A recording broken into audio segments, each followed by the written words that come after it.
Allez, bienvenue. Aujourd'hui, on va décortiquer une soirée vraiment bizarre qui s'est déroulée au stade Santiago Bernabéu du Real Madrid. Une soirée, vous allez voir, qui défie toute logique footballistique. Et voilà la question, le vrai paradoxe qui est au cœur de tout ça. Comment est-ce possible?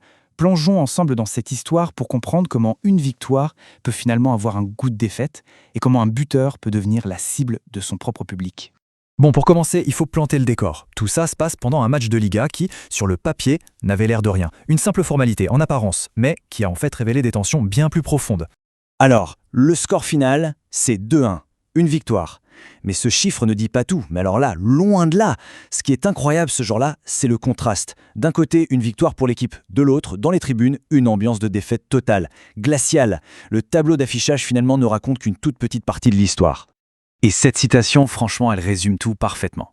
Cette victoire contre Alaves, elle était tout sauf convaincante. C'était juste un petit pansement pour cacher, très brièvement, les vrais problèmes, ceux qui rongent le club de l'intérieur. Parce que pour vraiment piger la réaction des supporters, il faut prendre un peu de recul et regarder la saison dans son ensemble. La colère, elle ne sort pas de nulle part. Elle s'est accumulée petit à petit depuis des mois. Et voilà le contexte qui a mis le feu aux poudres. L'élimination en Ligue des Champions, ça fait mal. Le championnat qui file chez le grand rival, le Barça, c'est encore pire. Et par-dessus ça, une série de résultats catastrophiques.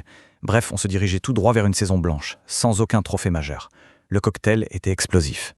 Ok, revenons au match. Parce que c'est vraiment dans la performance de Mbappé et la réaction du public à cette performance qu'on trouve les clés de cette colère. C'est dans les détails que tout se joue. Le premier but du Real, c'est une frappe de loin d'Mbappé qui est déviée, un but un peu chanceux quoi.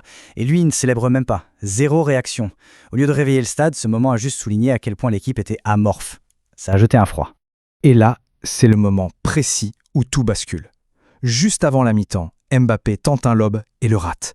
Ce n'est pas l'erreur du siècle, mais c'est la goutte d'eau. C'est l'action de trop. Le stade entier explose et se met à le siffler, lui, personnellement. La patience a complètement lâché. Alors qu'est-ce que ça nous dit sur le public du Real Madrid? Eh bien, ça nous dit quelque chose de très simple. Là-bas, gagner, ça ne suffit pas toujours. C'est une culture très particulière. Il faut bien comprendre un truc. La tension, elle était là bien avant le coup d'envoi. On parle d'une atmosphère glaciale, d'un silence pesant autour du stade. Les gens ne sont pas venus pour faire la fête. Ils sont venus avec un poids sur le cœur. Et la performance de l'équipe n'a fait qu'aggraver ce sentiment. Et attention, la colère n'était pas juste une colère générale, non, elle était ciblée, personnelle. Elle visait directement ceux de qui on attend le plus, les stars. Des joueurs comme Mbappé et Vinicius se sont retrouvés en première ligne, considérés comme les principaux responsables. Alors au final, qu'est-ce qu'on retient de cette soirée complètement folle? La grande leçon, c'est une leçon sur le poids des attentes, sur ce que ça veut vraiment dire de porter le maillot du Real Madrid.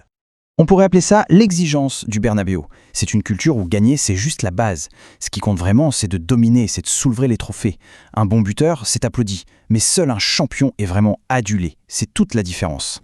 Et voilà, on y est. Tes statistiques personnelles, même si tu es une superstar mondiale comme Mbappé, eh bien, elles s'effacent complètement, elles ne pèsent plus rien si, à la fin, l'équipe ne gagne pas les grands titres. C'est la dure réalité quand on joue pour un club où seule la gloire collective a de la valeur. Du coup, on termine avec une question qui va bien au-delà de ce simple match. L'histoire de Mbappé ce soir-là soulève un débat bien plus large. Qu'est-ce qui restera dans l'histoire à la fin?